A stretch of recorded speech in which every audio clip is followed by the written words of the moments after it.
All right. Sorry for waiting. Just waiting for the stream to get started. This is Randy from the Grawlix podcast. And first off, since it's Wednesday and we just went live, I need to minimize this window because it is distracting me. Usually on Wednesdays when we go live, you're probably expecting a Scribblenauts video.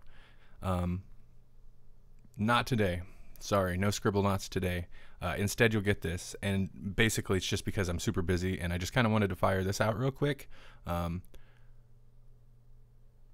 conclude Supernauts soon. I know I'm almost to the end of the game. This video, I'm going to talk about a question posed by the Superior Comic show yesterday. This is a delayed answer, but I seen the hashtag Superior Squad discussing stuff on Twitter yesterday, and it got me thinking. And before I run out to go take care of all the junk I got to do today, I figured I'd stream this real quick, stream my answer. And the question was, what comic book event or storyline would we like to see turned into a live-action movie? And I'm going to go ahead and just back it up one step to just comic book, because believe it or not, I'm not going DC today. I'm not even going Marvel. So a comic book that I would like to see turned into a movie, something that I think would make a good movie, potentially. Of course, movie studios are always prone to there's a high possibility of them messing any property up. Now, I am a horror fan. If you listen to the Grawlix podcast for any amount of time, you probably figured that out. But so I got thinking about books that would make for cool horror movies, which would probably be a little bit outside of what a lot of you guys are answering. But huge horror fan. One genre I'm not a huge fan of is westerns. However, there's a very teeny tiny itty bitty little genre or cross genre of horror westerns. There aren't a lot of them, and the ones that are there traditionally, they're not good. They're not good at all. But I think there's so much possibility there. So hopefully this works out right. My number one pick for comic book that I think would make an awesome movie is Manifest Destiny. Now, I've only read the first one or two trades of this. It's just one of those books, you know, you start a book, you enjoy it, and then you fall off and whatever. So eventually I'll pick it back up again. But Manifest Destiny is totally Lewis and Clark expedition across what will eventually be the States. But it's Lewis and Clark expedition across what will eventually be the States in a kind of alternate history where there's crazy supernatural activity and monsters and stuff everywhere. It's a horror book. Like, I don't know how well you can see it, but will this zoom right? No, this page won't zoom. Or maybe I'm not on the right thing. Some very cool artwork on the front of issue 1 there.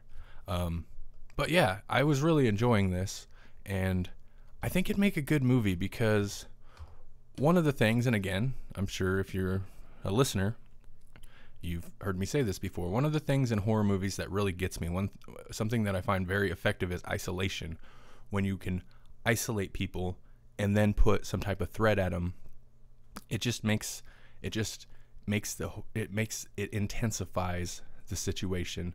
And in an Old West or almost pre-Old West setting, even though they're in the wide open of this just open, uncharted land, they're still totally isolated, because if something happens, if somebody's coming after them, if something's coming after them, there's no one else there to help.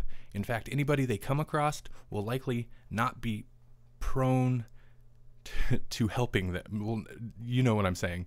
Anybody they come across, there's a good chance they're hostile. So it seems like a great setting for a horror movie. I can't believe there hasn't been more. Maybe it's the idea of, like, I don't know, it just doesn't work, but I think it could work. And from what I read in this comic book series, it worked very well here. So I just think it's a very cool concept. Similarly, for my follow-up, maybe you don't want to go Old West, but you kind of like the idea of Western and horror, but you like a little bit of sci-fi and some other stuff. I was also reading, and this is one I had read for quite a while, then fell off of because there was, I don't know, some kind of shipping delay or something, and then it just went by the wayside when I had to trim the fat off the pull list. East of West. Now, East of West is something a little bit different.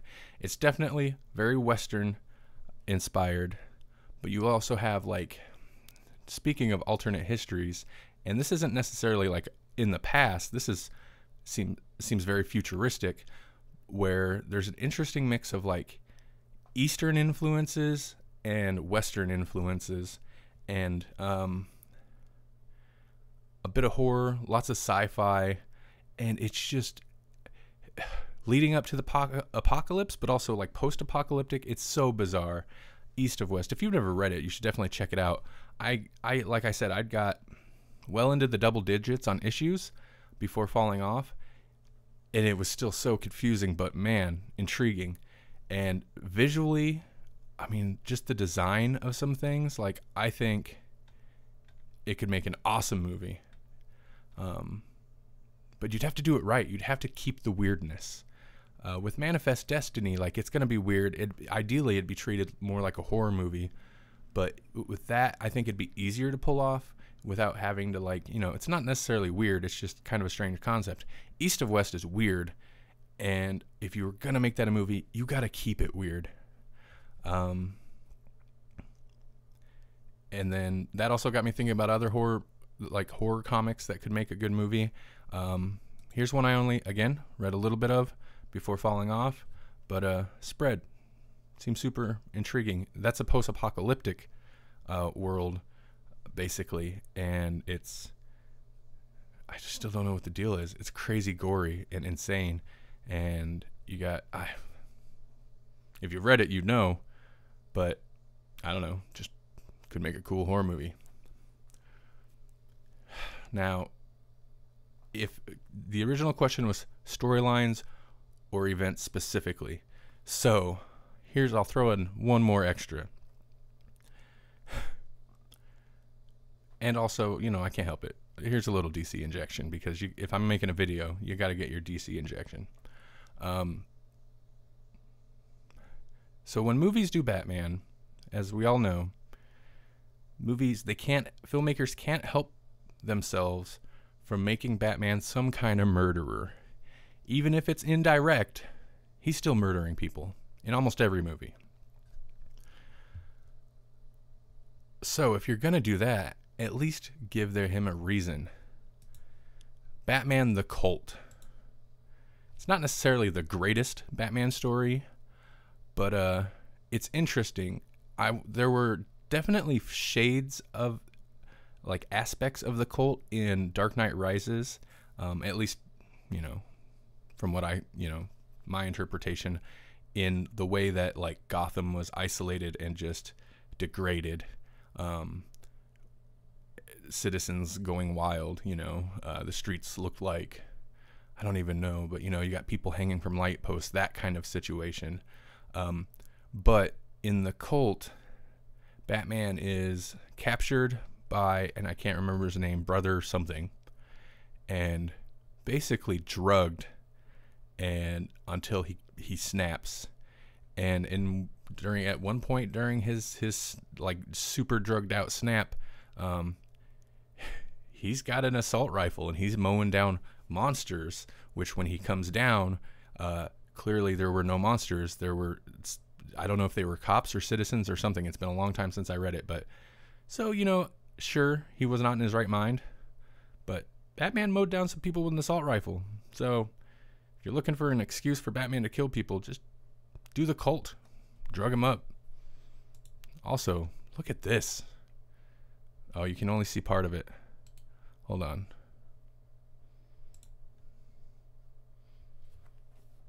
That's awesome. It's insane. It's obviously him tripping out. That's it. I gotta go buy car parts and deal with a car that's not running. So yeah, sorry this is a day late, but again, I've been busy. Scribblenauts peoples, if you're still there, soon, maybe tonight, depends. I don't know what my schedule is going to be like tonight, so maybe tonight, but soon we'll do another Scribblenauts. Everybody else, thanks for watching. Oh, and of course, don't forget to check out Jesse's. Here, let me get this off of there. Don't forget to check out Jesse's video. He's been doing these videos much more regularly than I have. The SCSchallenge videos. It's a good excuse to talk with people on YouTube and on Twitter about comic books, so it's a lot of fun. But you should check out his videos. I really liked his answer from yesterday, but I would have one tweak to his answer ultimately, and I wanted to get into it, but I've already spent too long on this video, so thanks for watching. This is Vsauce? No, that's not right. Every time I say thanks for watching, it makes me think of Michael from Vsauce. Smash that like button. I don't know. Whatever. Sign off.